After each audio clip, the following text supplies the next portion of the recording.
Well, good morning, everybody. Welcome to LMP Grand Rounds. It is my great pleasure to introduce our speaker this morning, Dr. LWellberg. Liz received her PhD in the area of mammary gland development and lactogenesis at Texas A&M University. She then went and did her postdoc at the University of Colorado, where she joined the lab of Steve Anderson. Some of you may know that is my PhD mentor, so there's a sort of tie there. And she worked there in the area of metabolism and breast cancer, and she continued on there for several years, where she sort of started her first faculty position and really started to dive into some complex and really important questions related to the links between obesity, endocrine resistance, and breast cancer, and really sort of developing some really interesting preclinical models for these types of studies. She moved to the University of Oklahoma Health Sciences Center a few years ago, where she has established a very productive and well-funded laboratory and has really established her expertise in these areas. I've actually known Liz for many years, and I've been following her work, especially over the last several years, related to a specific signaling pathway we'll hear about today, fibroblast growth factor receptor, or FGFR. This is a pathway that is near and dear to my heart, something that I also study. This is a really important pathway that's, I think, quite understudied and quite relevant to a lot of cancers. And so Liz and I have had a lot of conversations about, hey, we should really, collaborate and team up and try to tackle this thing together. So we've had some conversations. Hopefully we'll have more. I thought it would be really fun to have her here to share her work. And I didn't know actually until I was setting up her meeting calendar that she actually has ties to the breast cancer community here at the U already. She collaborates with Dr. Yi, and so and actually knows quite a few of our breast cancer people here. So I was excited to have her here. Thank you for joining us, Liz. Thank you, Kaylee. I am actually really excited to visit you all specifically because, as Kaylee said, I have some ties already, but a lot of you, I sort of admire a lot of the work that's done from different people at your institution, and I'm inspired by it, including your work, Kaylee. And so I'm excited to hear that you're willing to be roped into some collaborations. So we can talk more about that. And let me see, I'll share my screen. So thank you all for the invitation and for joining the talk this morning. So I'm going to talk about, as Kaylee said, FGFR signaling in obesity-associated breast cancer. And I'm going to take advantage of the fact that a lot of you have really great expertise in these areas and present some stuff on the preclinical models that we've done that's sort of already been published, but then a lot of stuff that's new, and I'm actually still sort of working my way through. And I'm hopeful that through my meetings today, I can, really help move some of these projects forward. So, oops, let me figure out how to advance. Okay, so I created this diagram early on. This is what my lab focuses on overall, which I sort of refer to this as a vicious cycle that surrounds obesity and breast cancer. It's not unidirectional. And I made this diagram to kind of help anchor the projects in my lab. I tend to really go in a lot of different directions. And so the things that I become interested in over my training in metabolism at the whole body level and in tumor metabolism and breast cancer are related to the impact of diabetes and obesity on breast cancer risk specifically. This is really unique to ER-positive breast cancer, and also on cancer recurrence, so the progression of established disease and treatment resistance. And then I also have another part of my lab that I'm not going to talk about today, and that's looking at the metabolic effects of endocrine therapies, anti-estrogen therapies, and how those are linked in the long run to a greater diabetes risk in women who have survived breast cancer. So I start off usually by showing people what we all really understand now, and that's that the prevalence of obesity is high across the United States and in developed countries, and it's projected to increase.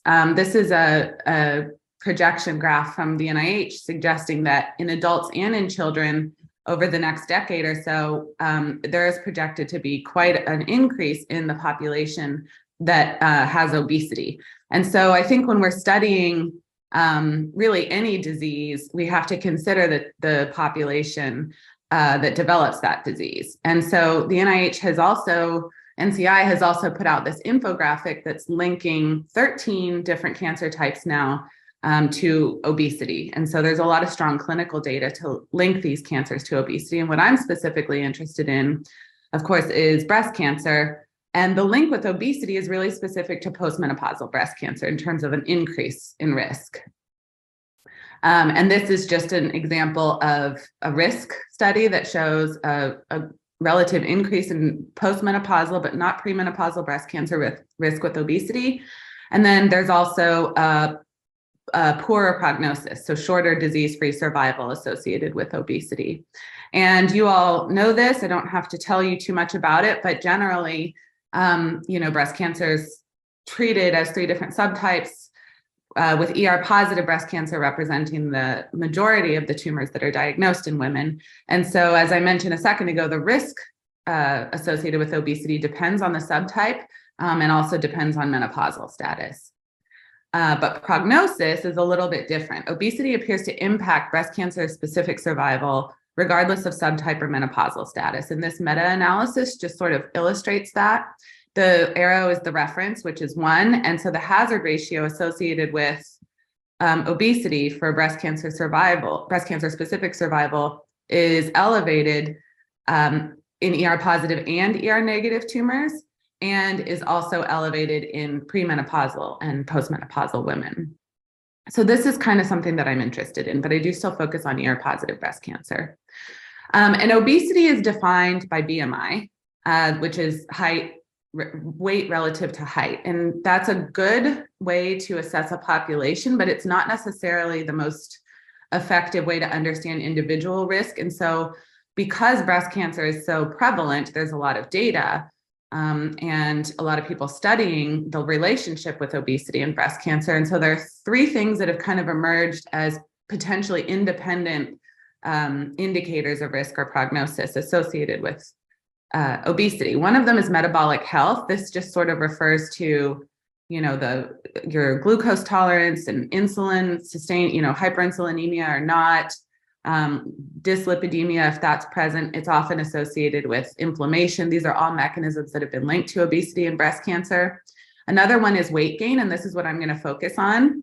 And this is the process of actually expanding the adipose tissue, which we think is really important for this FGF pathway.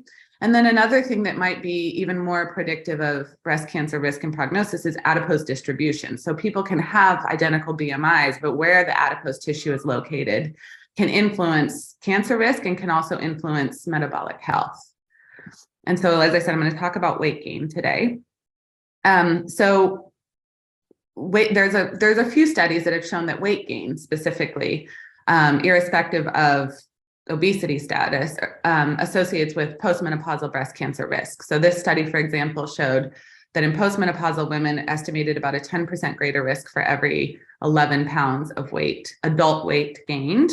And another study looked at the weight change by BMI. So this is young adult, normal, and then older adult, normal BMI, normal to overweight, normal or overweight to obese, and then overweight or obese and remaining overweight or obese. And actually the highest risk for breast cancer is seen in people that transition from the normal or overweight category into the obese category. And I illustrated that here, just say that, again, the higher risk is seen even at the end of this when this study was done in older adults, even though they have the same BMI, those who had gained the most weight had the higher risk for cancer. So the weight gain and recurrence is a little bit less clear. I didn't include any studies because they're kind of mixed, but I think that's something that'll start to emerge now with, longer term follow-up for breast cancer survivors.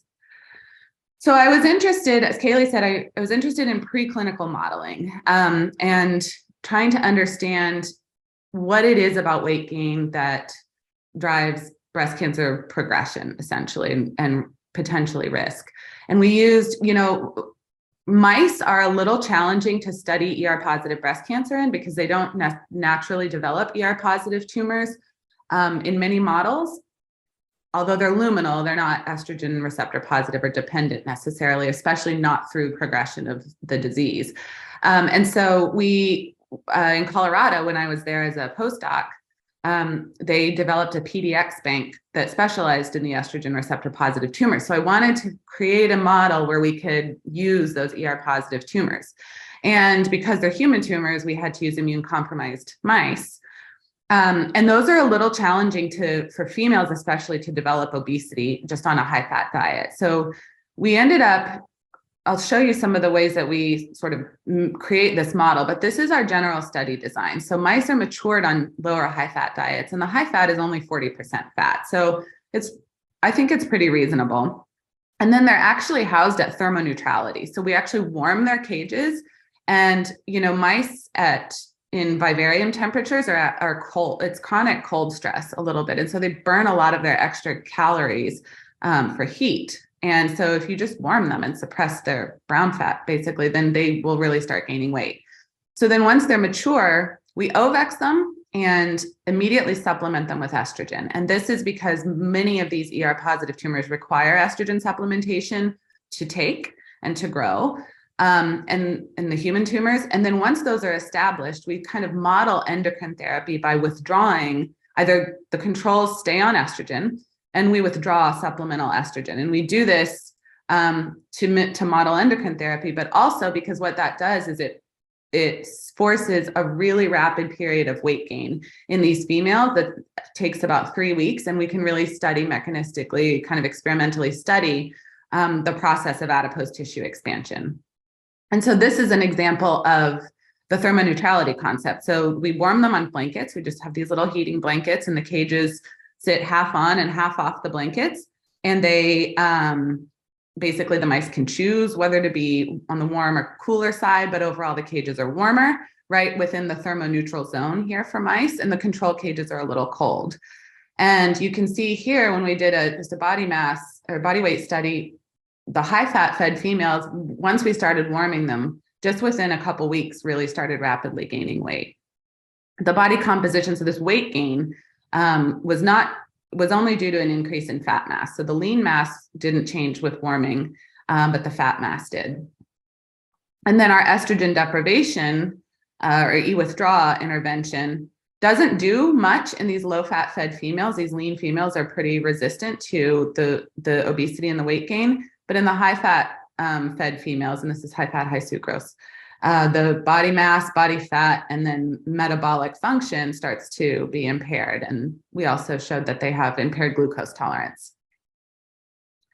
So some tumors, but not all tumors, ER positive tumors, will continue to progress in the obese environment when we take away estrogen. For example, when we grow MCF7 tumors, they grow larger over time if you let them go longer, but they don't, when you take away estrogen, once they're kind of established, they don't continue to grow even in the high fat fed mice.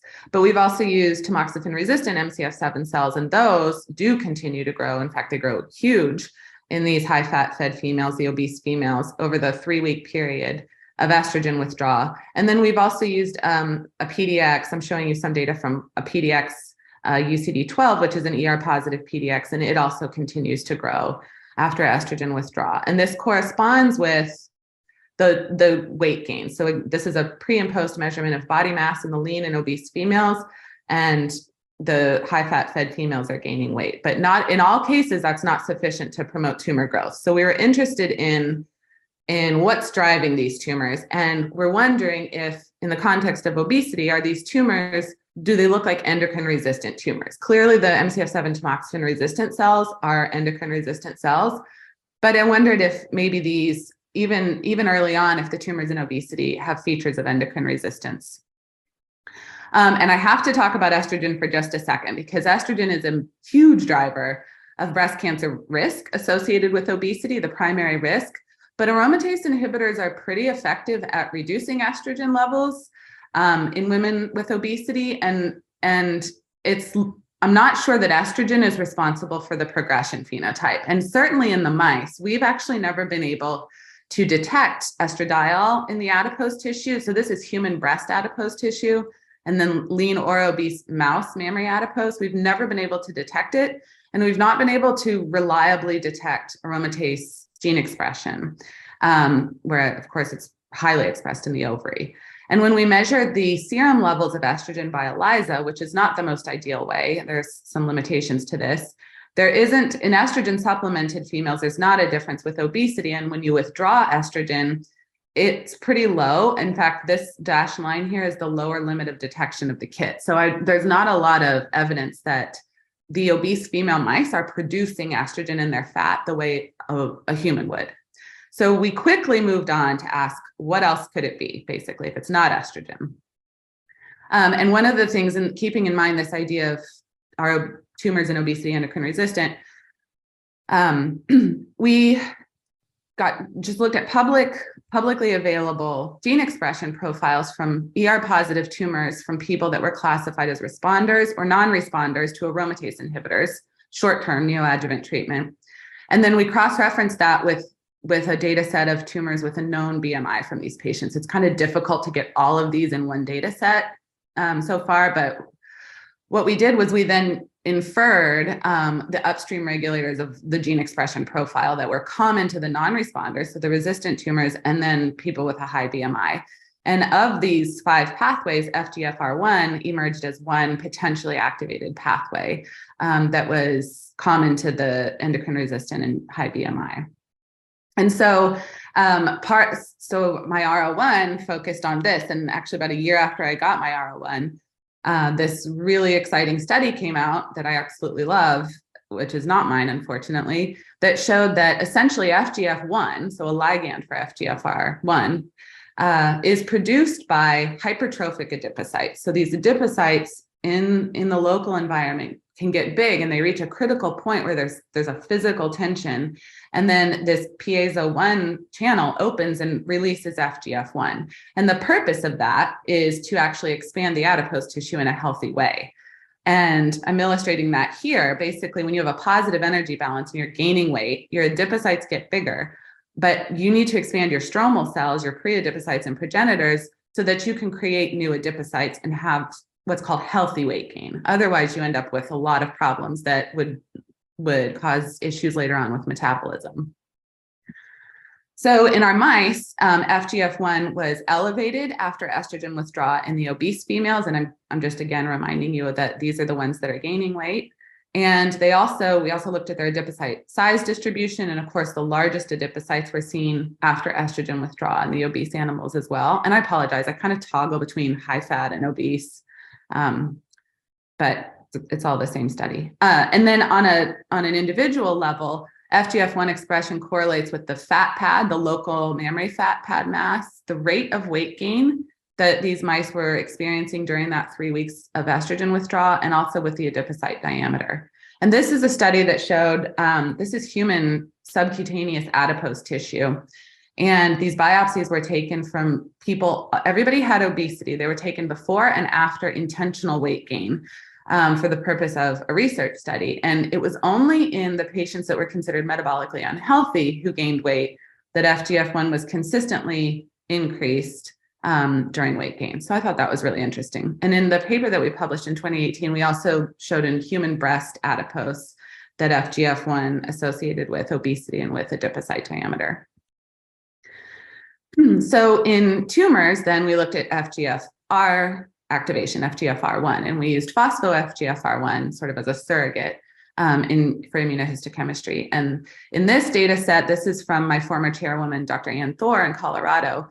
These are ER-positive tumors with lots of follow-up, and high levels of FGFR1 phosphorylation were associated with a shorter disease-free and breast cancer-specific survival in this cohort. And then in a separate study, we had tumors from patients in Colorado with a known BMI. And we found that in the patients who are classified as overweight or obese, FGFR1 phosphorylation was higher, but total levels of FGFR1 were not different with obesity. And then we validated this in the PDXs from our mice. The obese mice had elevated phospho-FGFR1, but no differences in total. And then in these tumors here, we went back and did another study where we grew tumors only, these PDXs only in the high fat fed females, and then put them through that 3-week period of estrogen withdrawal. The control tumors continued to grow. But when we blocked FGFR signaling, then we were able to sort of restore sensitivity of these tumors to estrogen deprivation. And just to really be sure about the whole estrogen thing, we also did a group with letrozole, which is a aromatase inhibitor, and it didn't repress tumor growth. So I'm going to take a minute and talk about a different preclinical model just for a second, and one of the interventions that we've done to sort of target this weight gain here. So this is a rat model, and I worked with this model in Colorado in Dr. Paul McLean's lab. And this is an overview of the study design. So these are outbred rats. It's a chemical carcinogen model, and they actually produce like 80 or 90% of their tumors are ER positive, which is great.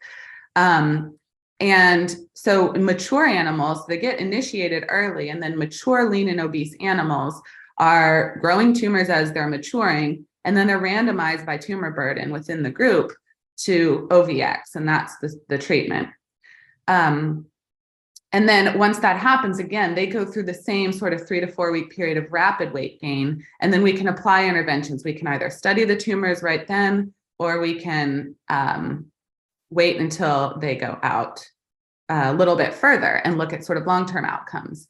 And so one of the interventions that we did, and we just published this last year, was preventing weight gain. We didn't cause weight loss. We didn't change their diet. We just gave them less food so that they didn't go through this OVX-induced weight gain, the lean and the obese females.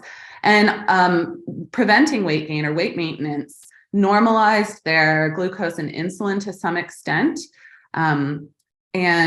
But it definitely had a strong impact on the tumors. So regardless of adiposity, preventing weight gain slowed the time to progression of the existing tumors. And then at the end of the study, there were fewer tumors that had progressed with weight maintenance, more tumors that had regressed, and there were fewer new tumors that developed. Because this is a carcinogen model, they actually continue to develop new tumors over time.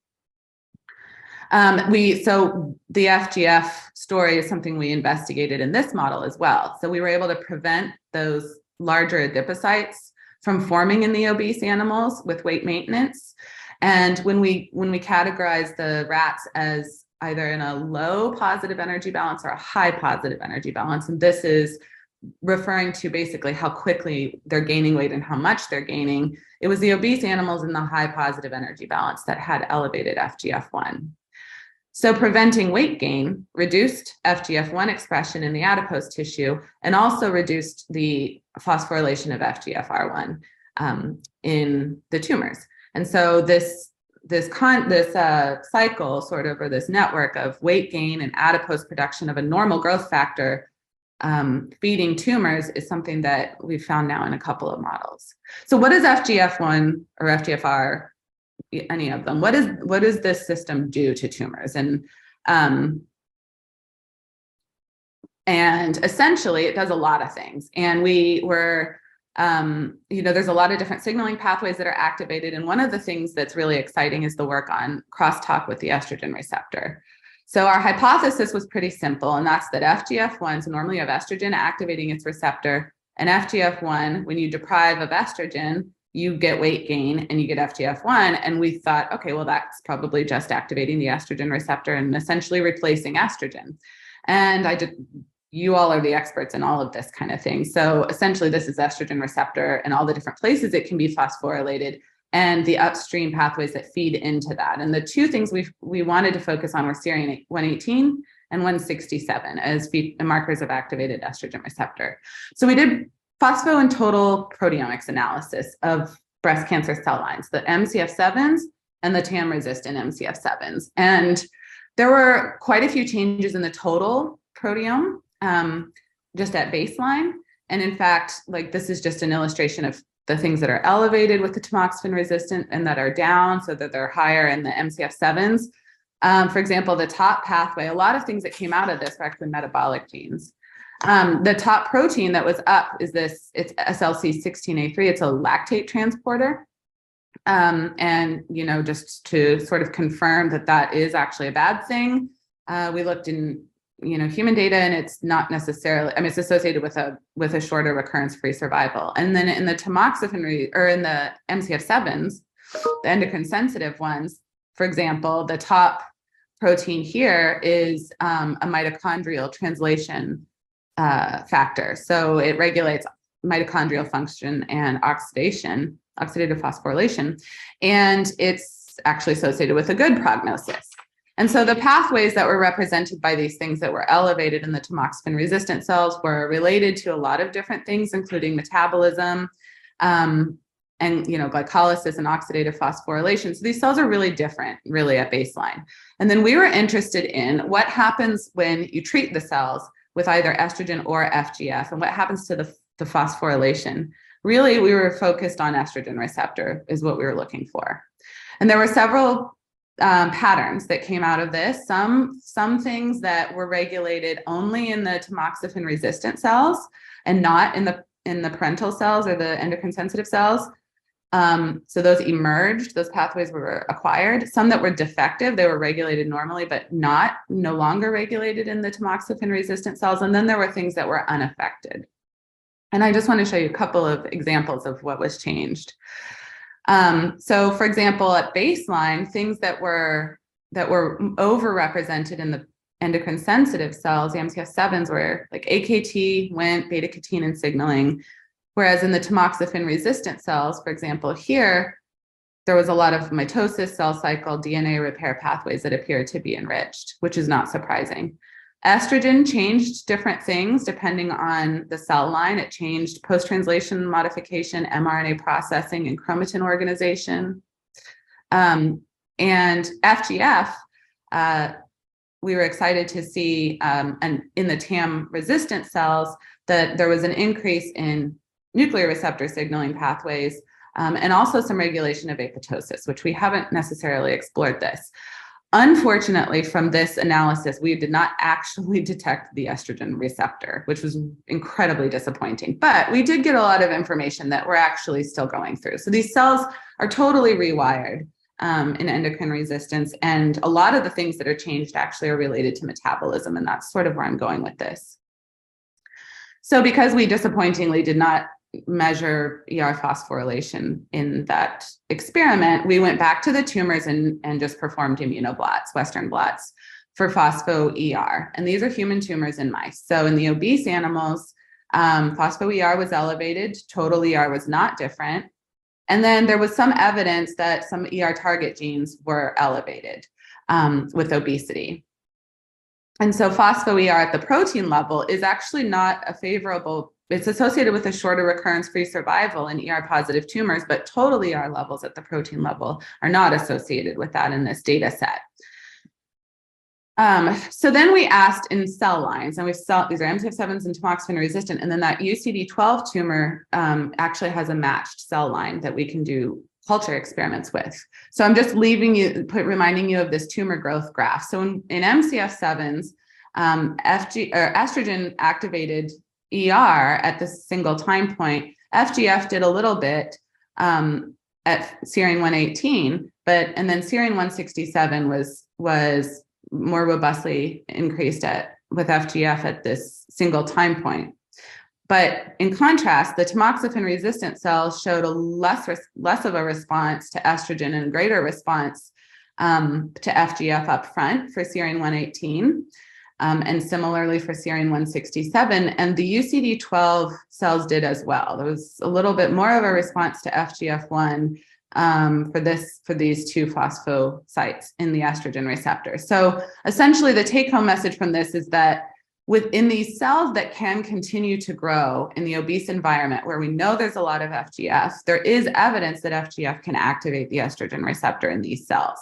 And I'm showing you the blots here. I don't know if you all have ever used those capillary immunoblot systems, but these are, you can go from protein to pictures in 4 hours, and they're fully quantitative and they're really interesting. They produce, these are not real gels. This is a capillary system, but they make really pretty Western blots.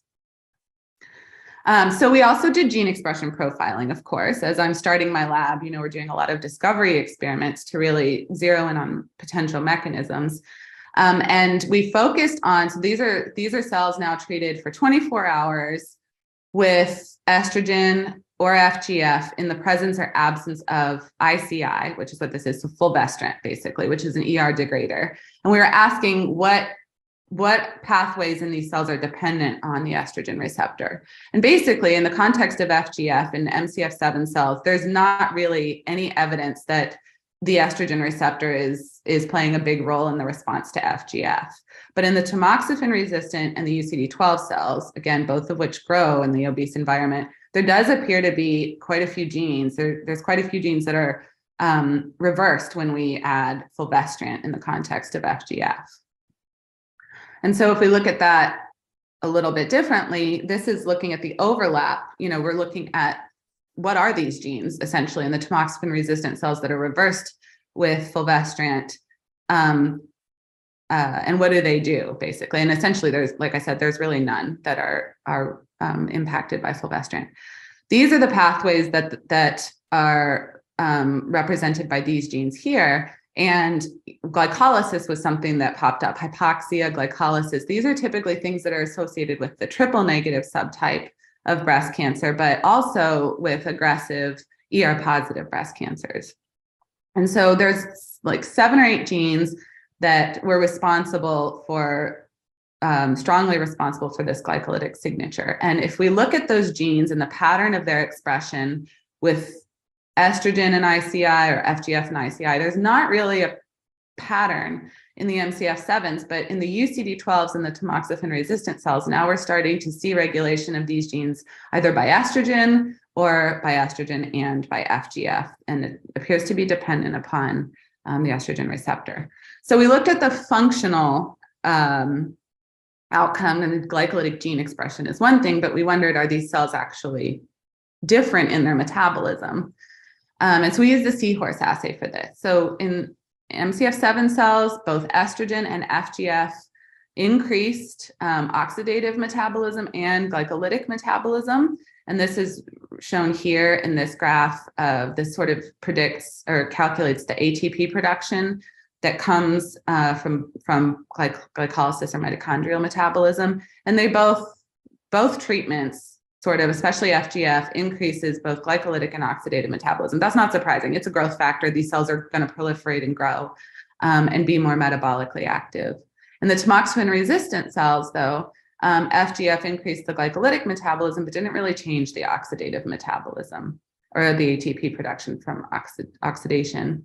And the same thing was seen in these UCD12 cells. There was an increase in glycolysis, but not so much a change in mitochondrial metabolism. And this could have to do with, like I said, in the proteomics, there may be a defect in mitochondrial RNA or mitochondrial translation or function. And this is something we're looking to explore a little bit further. But it does appear overall that the metabolic effects of this growth factor stimulation are unique in these cells that continue to grow in the obese environment.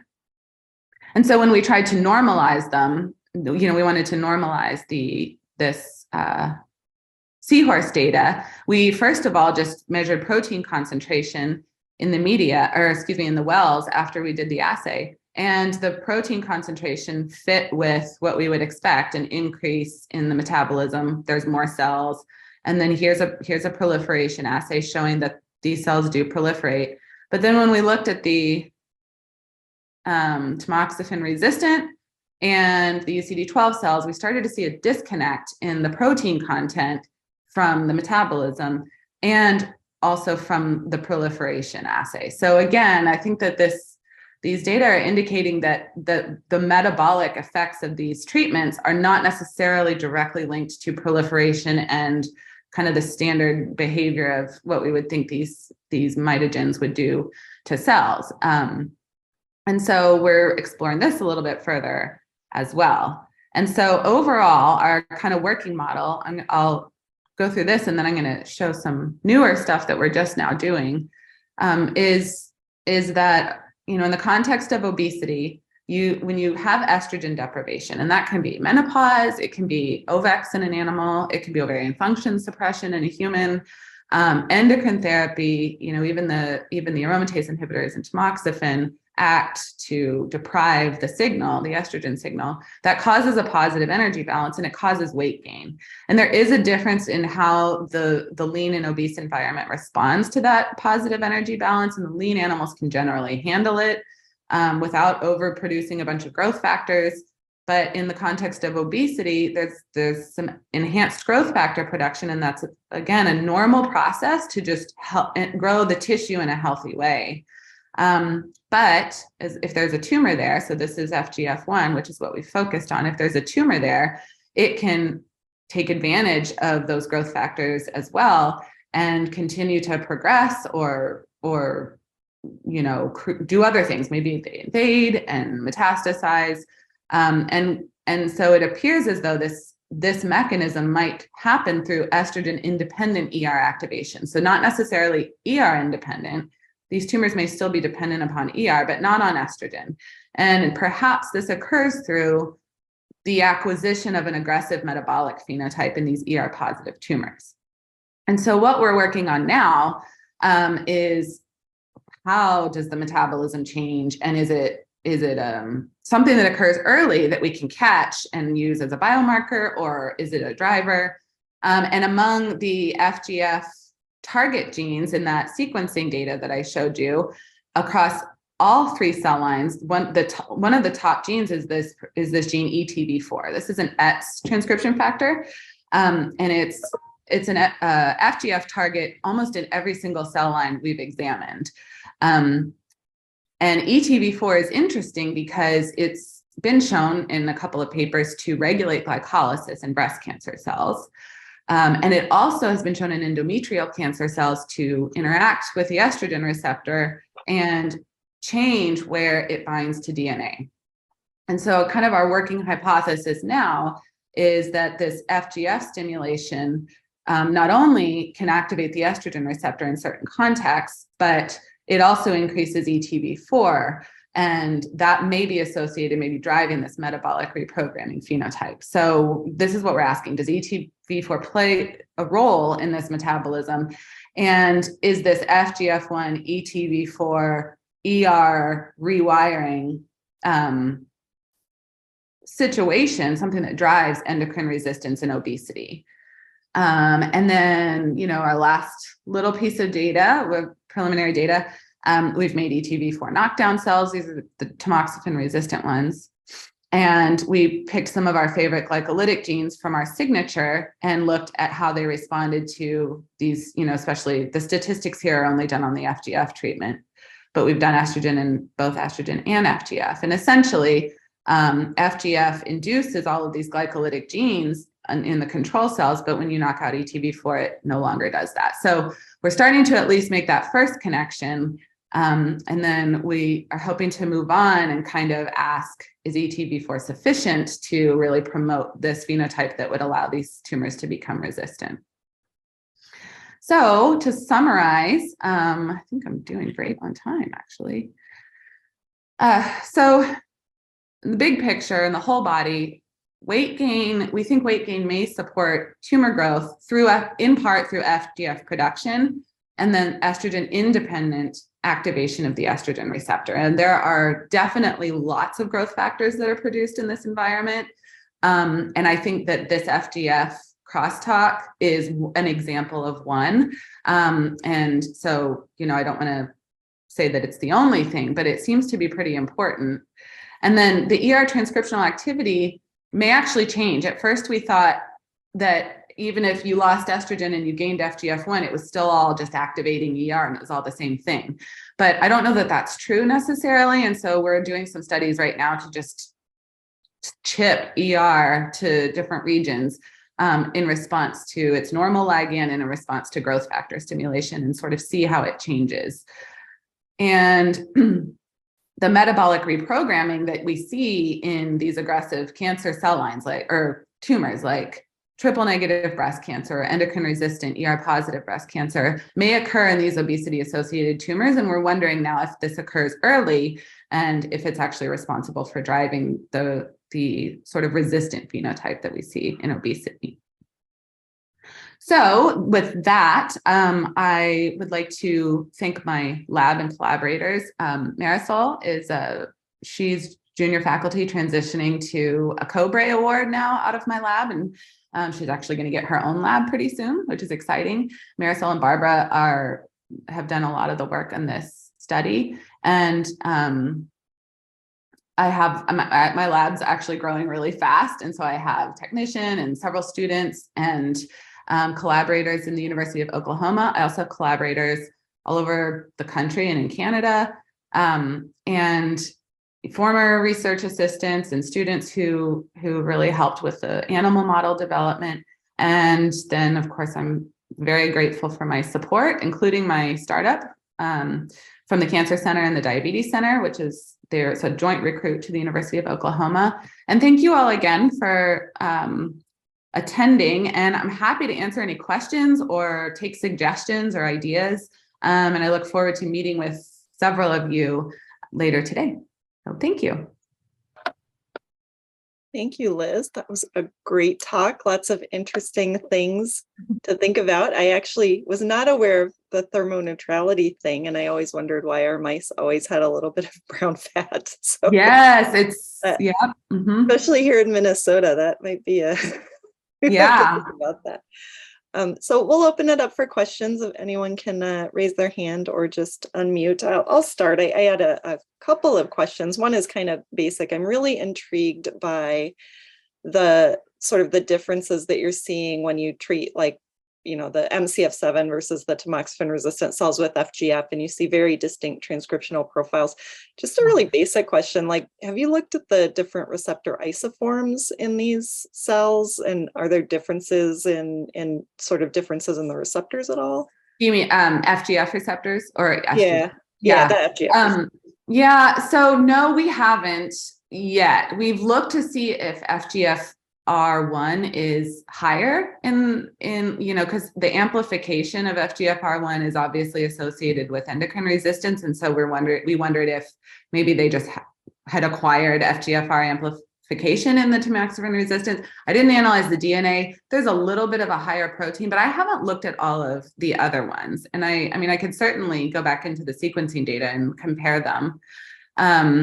But I don't know. So yeah, maybe that would change the response, right? Is that something? Yeah, and there are kind of the differences in isoforms, the B and the C, that actually may signal slightly differently or may drive transcript. I don't know. It'd just be interesting to look at the distinct isoforms and see if there are any shifts in those endocrine resistant ones. It wouldn't really impact like targeting because the inhibitors kind of hit all of them, but mechanistically it might be interesting. Yeah, and the inhibitors are you know, a little bit they've been disappointing in the clinic, you know, and I know that that's possibly because those criteria for selecting the patients is based on the amplification or, you know, the DNA level mutations, and not necessarily on whether it's an activated pathway. And so, we did the inhibitor in just the broad inhibitor, the BJJ398 in the mice, just to ask if that was you know, could we link it to a driving pathway, and it definitely helped, but we haven't pursued much more with the inhibitors of the receptor yet in vivo. Okay. Looks like we have a question from Michelle West. Hi, good morning. I really enjoyed the talk. It really brought back a lot of memories, even from undergrad and when I did my master's in public health. So, good. When I was in undergrad, we did a study where we exposed rat mammary cancer, breast cancer cells to certain fats, and saw that there was an increased proliferation with certain omega-6 fatty acids. And then when I did my master's in public health, I did a study that I actually published where I downloaded the California Health Interview survey and then analyzed fruits and vegetable servings to BMI and a history of breast cancer. And so the patients that had a low fruits and vegetable serving had an increased risk of breast cancer. I think the odds ratio was 2. So this was really a good study. But my question is more of like a kind of a micro environmental factor where most of the states that you showed, these are states where there's a higher proportion of African Americans. Mm-hmm. Yeah. And in addition to that, there in the communities of African Americans, there's a higher ratio of access to fast foods compared to in, Caucasian communities. So in the long run, do you see there being an uphill situation in terms of maybe making these inhibitors for those in the Black community? Will they be an issue in terms of response to treatment if the microenvironment is not changing, where we have a higher access to fast foods and more problems with obesity? Right. Those are great questions. Yes. So there's definitely, to kind of reiterate what you said, there's a food access disparity in those regions where there's a lot of obesity. There's also a healthcare access disparity. And so I definitely would anticipate a bit of an uphill battle to sort of get effective treatments to certain populations that are underserved. And as far as the mechanisms, I've said several times that this FGF signaling pathway is actually really important for normal tissue growth. And so, like with many cancer drugs, if you give the person a pill or a shot or something, it's going to target the whole body, not specifically the cancer. And we see this with endocrine therapy and with certain other cancer therapies, that they inhibit not only the tumor pathways, but also the good roles of those same pathways in other tissues. And so I'm a little bit hesitant to charge forward with inhibitor studies. And that's why we did that prevention of weight gain study in the rats without changing their diet. So they stayed on a high fat diet, but they just didn't get as much of it. And so that was able to prevent, sort of in a healthy way, the effects of the hypertrophy of the adipocytes in the microenvironment, but also prevented the tumor progression. So I think, I'm not sure if I'm really answering your question, but I definitely do think there'll be a challenge to get everybody into a healthy, like what we would call a healthy, like high fruits and vegetables, high fiber, low fat diet. That's a challenge for the obesity, community as well. Those people who study obesity. And I don't know that actually using inhibitors is possibly the right strategy yet, but yeah, I think I do foresee that there will be challenges. And so I think if we can come up with drivers of what's really happening in the tumors, we might be able to better predict who's at risk, which would maybe give more access. Thank you. A question from Dr. Furcht. Hi, Liz, thank you. That was a very interesting and exciting talk.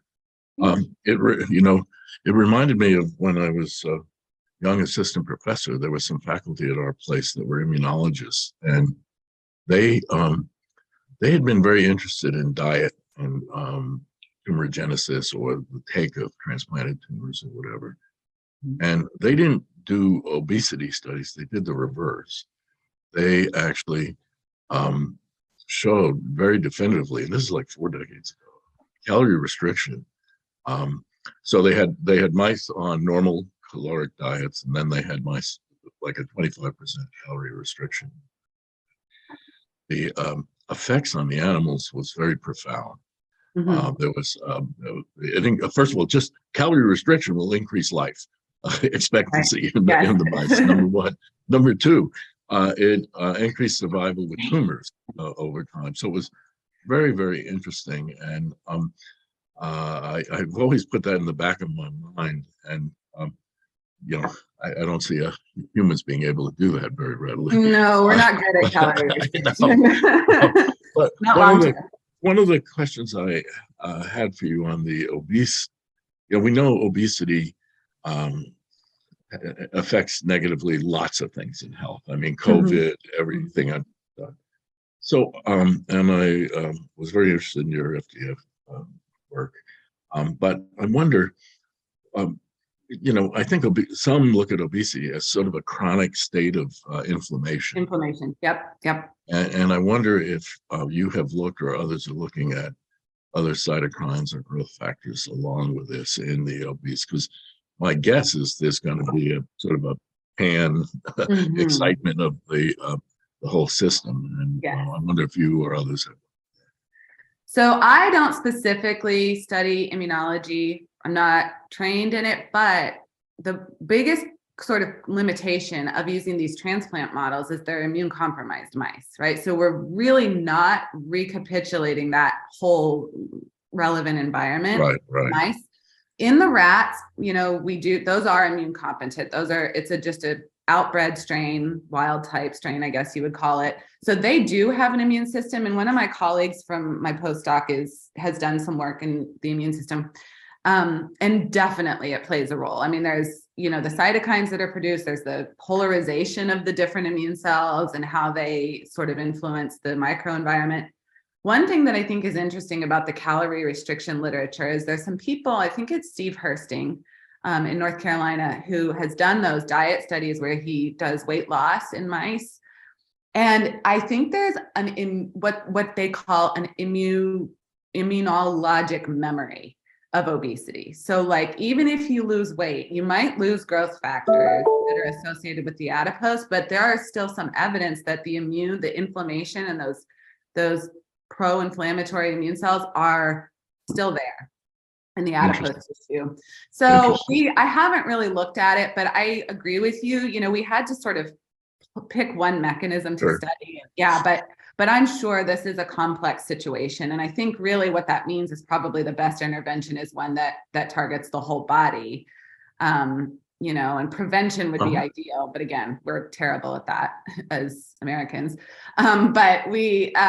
But yeah, I think there's a lot of possibilities here. And so I think the key is just identifying what specifically can we pick certain patients that are really the tumors are really being driven by a particular pathway. I think that's kind of our best hope so far right now. Understood. Thank you very much. Thanks. Thank you. And we have another question from Dr. Lang. Hi, Liz. That was just such a great talk. Thank you so much. This kind of plays off of what Leo just said a little bit. I thought, and now I can't remember who showed this, maybe Jill Siegfried and people like that in other tumors, but I thought that the infiltrating macrophages were a great source of estrogen because they have a lot of aromatase. And so, but obviously you couldn't actually see that. It wasn't high enough to see that. Yeah. Have you tried to, in your model, do you see infiltrating macrophages or anything that could account for that? So we do see, in the RAG1 nulls, they have macrophages. They're not totally deficient. They have natural killer cells and macrophages. And we do see crown-like structures in the hypertrophic adipocytes. The macrophages that come in and surround. I don't know how functional or how, if the macrophages are defective in their ability to especially respond to cancer. I haven't gone that far, but we do see evidence that there is some F480 positive cells within the tumors and in the environment. And then certainly in the rats, there's definitely a lot of immune cell infiltration and a lot of changes. And in fact, I'm trying to remember, I think in that paper that we just published last year, we did look at the CD68 positive cells and the inflammation in the environment.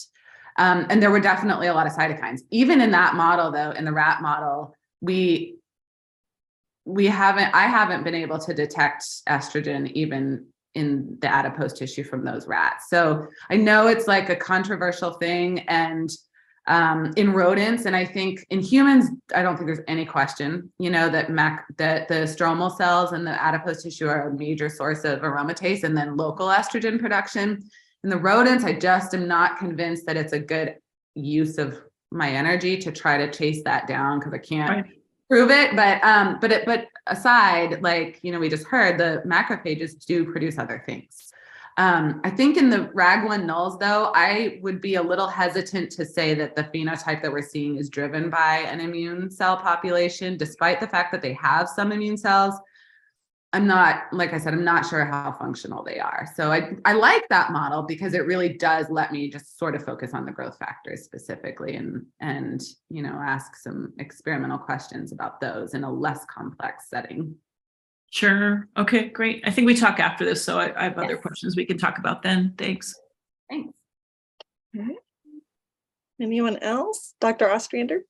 Yeah, I guess I think you answered my question with your prior response, but just asking about, you don't see estrogen or aromatase expression in the rat model, in the mammary. Well, no, so they're done some staining with an aromatase antibody that would suggest that it might be there, but I am conflicted with that because the gene expression is not there and the product of the enzyme is not detectable. So again, it's like, it may be there and it may be at really low levels, but it doesn't, I don't know that it's the same as what happens in humans.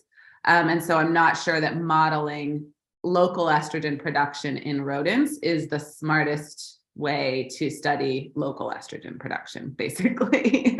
But, you know, so there's some people like Christy Brown just published a paper where she looks at human adipose tissue and really has some models to be able to study it there. I just think in rodents, it's really a bad idea. Other people may be better at that than me. I'm just not very good at detecting estrogen in the fat of rodents.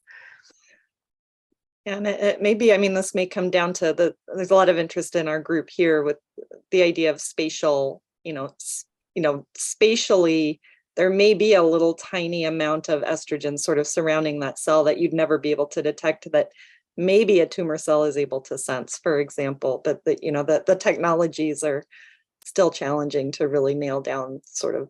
That's something that a lot of us here are interested in. So, and it could depend on, human rodents have very fatty, like adipocyte rich stroma.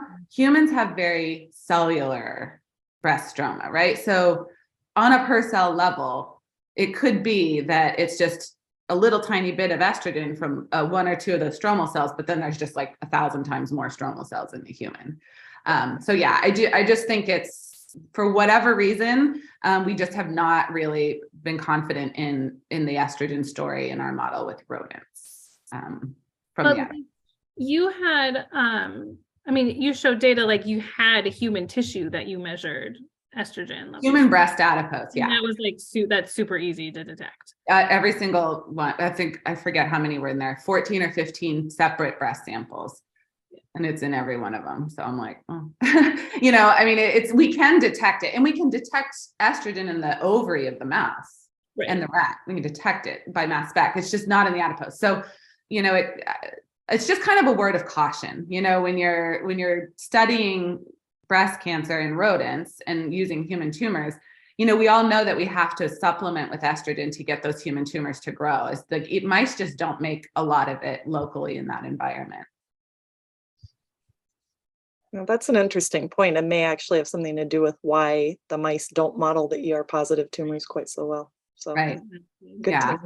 You have to you really have to fuss with their hormones to, model. And so, yeah, they can be done. And there are things we can learn from. I just, caution everybody, don't try to, don't think that mice and humans are the same with regards to adipose production of estrogen. Okay, well, I think that was a great talk and great discussion. And I think we will wrap up, and I think some of us will be talking to you throughout the day, but thank you very much for joining us today. Thank you all for coming, and thank you for the invitation, and I'll talk to you all soon. Thank you. Thanks.